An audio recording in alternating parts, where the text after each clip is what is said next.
Magandang araw mga bata! Ako ay nagagalak na makasama kayo sa ating pag-aaral. Ako nga pala si Teacher May. Halina't manood, makinig, at matuto. Ihanda na ang iyong sarili. Ngayon, pag-aaralan natin ang tungkol sa titik V. Bago natin sisimulan ang Bagong aralin, magbabalik-aral muna tayo. Pumalakpak kung ang larawan ay nagsisimula sa K. At pumadyak naman kung hindi. Para sa unang larawan, mangga. Ang tamang sagot ay padyak. Pangalawa, Quezon. Ang tamang sagot ay palakpak. Pangatlo, payong. Ang tamang sagot ay padyak. Pang-apat, itlog. Ang tamang sagot ay padyak. Pang-lima, kirino. Ang tamang sagot ay palakpak. Mahusay mga bata!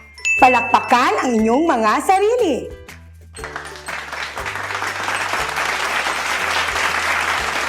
Ngayon ay dadako na tayo sa ating bagong aralin. Mga bata, ano ang nakikita ninyo sa larawan? Tama! Ito ay bangka na may iba't ibang kulay. Nakasakay na ba kayo ng bangka?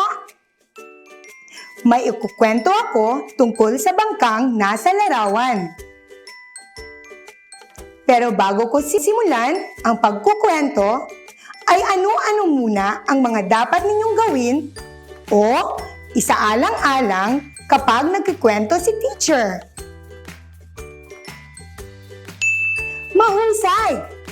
Makinig ng mabuti. Ang pamagat ng ating kwento ay Ang Makulay na Vinta ni Valentino ni Mary Hope S. Ambay.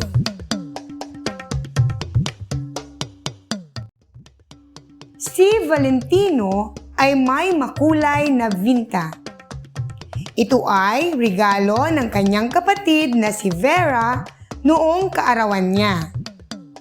Ito ay yari sa matibay na kahoy na may makukulay na banderitas na lalong nagpaganda sa vinta. Ang vinta ni Valentino ay hugis parihaba na may katig na nakalagay sa dalawang gilid nito. Naglalayag araw-araw ang vinta sa karagatan ng Visayas na ginagamit ni Valentino sa pangingisda.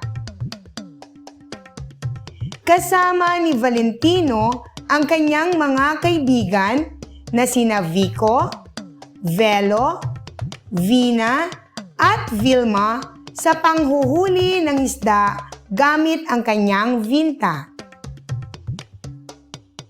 Tuwang-tuwa ang magkakaibigan kapag sila ay nakahuhuli ng marami at iba't ibang uri ng mga isda sakay sa vinta ni Valentino. Ano ang regalo ni Vera kay Valentino?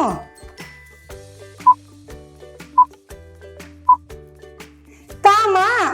Isang makulay na vinta. Sino ang nagregalo ng vinta kay Valentino? Magaling! Si Vera ang nagbigay ng regalo kay Valentino. Sino-sino ang mga sumakay sa vinta ni Valentino?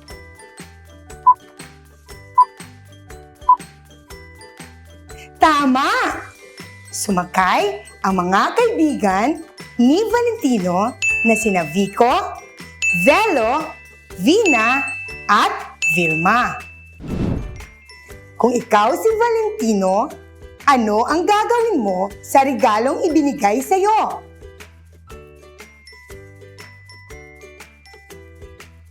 Tama!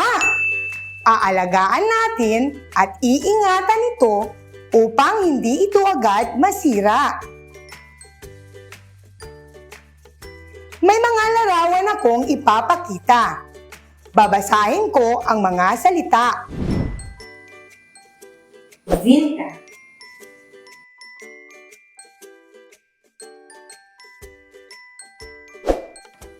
Valentino.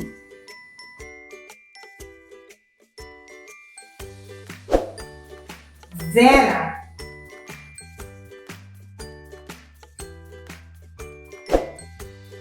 Visayas.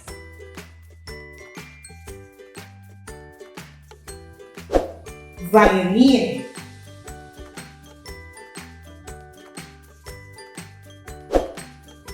Van.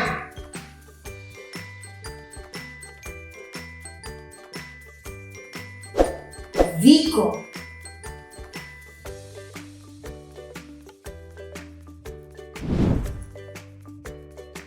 Sabayan ninyo ako habang itinuturo ko ang mga salita na nasa larawan.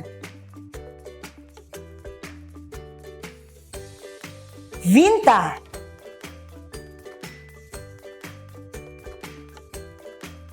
Valentino.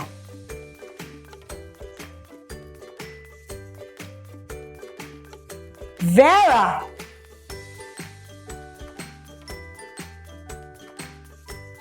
Visayas.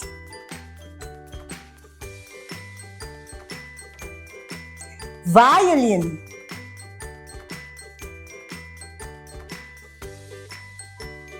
Van. Vico. Kayo na lang mga bata.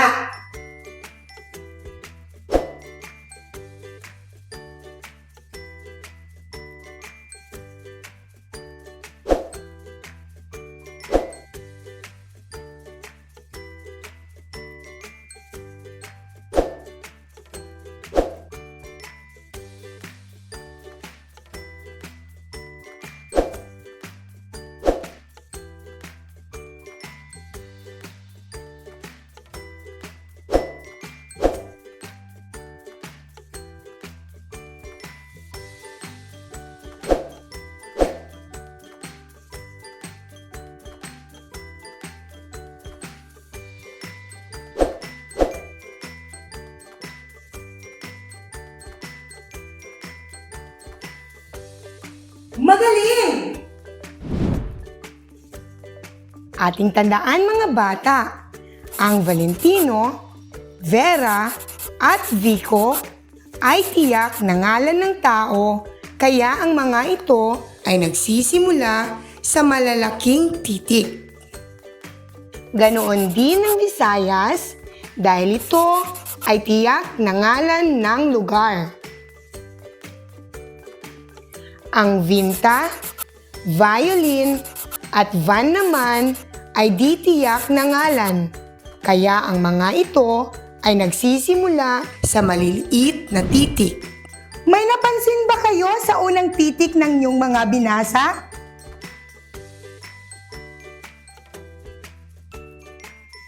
Magaling!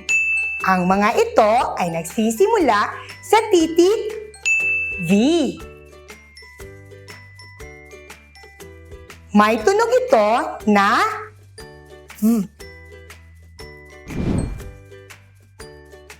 Ako muna mga bata. Ang tunog ng titik V ay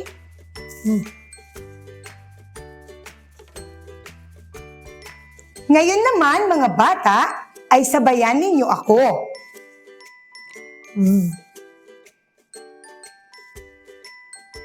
Kayo na lang mga bata.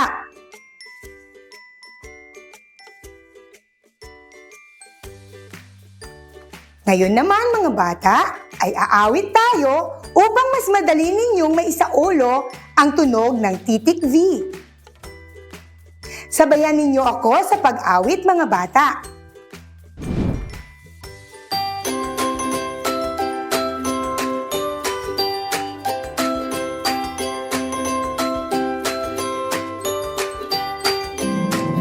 Ano ang tunog ng titik V? Titik V, titik V. Ano ang tunog ng titik V?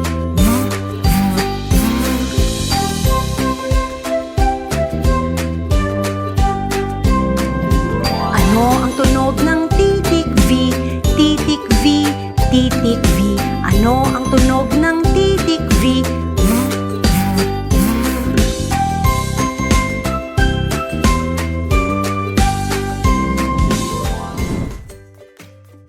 Ngayon ay ipapakita ko ang tamang pagsulat ng malaki at maliit na titik V. Unahin ang malaking titik V at isunod ang maliit na titik V. Sabayan ito ng pagbilang. Ako muna, mga bata. Malaking titik V. 1, 2. Maliit na titik V. 1, 2. Sabayan naman ninyo ako sa pagsulat, mga bata. Malaking titik V. 1, 2. Maliit na titik V. 1, 2. Ngayon, kayo na lang ang magsusulat.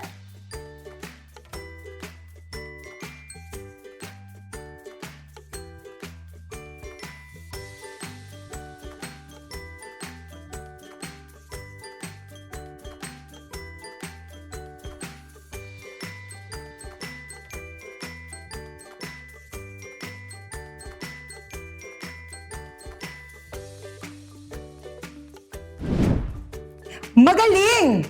Ngayon ay alam na ninyo kung paano isulat ang malaki at maliit na titik V.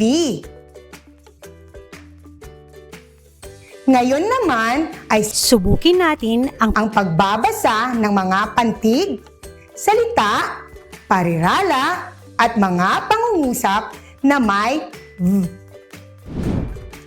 Ako muna ang magbabasa ng mga salita. Visayas, Vinta, Cavite, Van, Vigan. Sabayan naman ninyo ako. Visayas, Vinta, Cavite, Van, Vigan. Kayo na lang ang magbabasa, mga bata.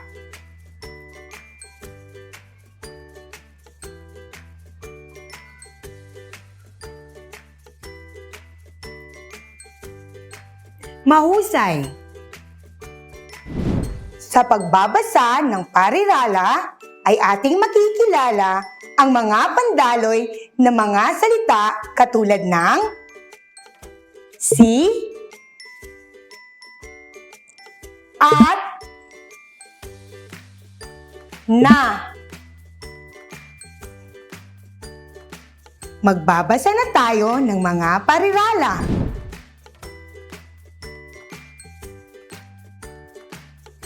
Ako muna, mga bata. Si Vina, Kuya at Vilma. Masaya na video. Sabayan naman ninyo ako. Si Vina, Kuya at Vilma. Masaya na video. Kayo na lang ang magbabasa, mga bata.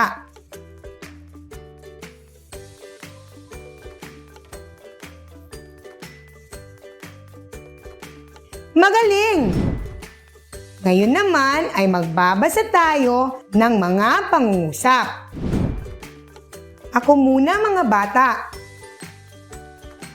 Si Valentino ay may makulay na vinta. Ang vinta ay hugis parihaba. Nasa Visayas si Vico. Sabayan naman ninyo ako mga bata. Si Valentino ay may makulay na vinta. Ang vinta ay hugis parihaba. Nasa Visayas si Vico.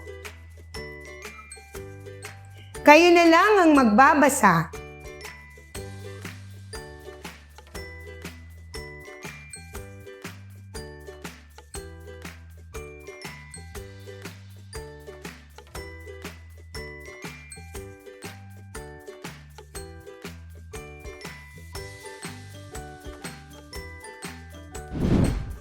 Magaling! Napakahusay ninyo mga bata!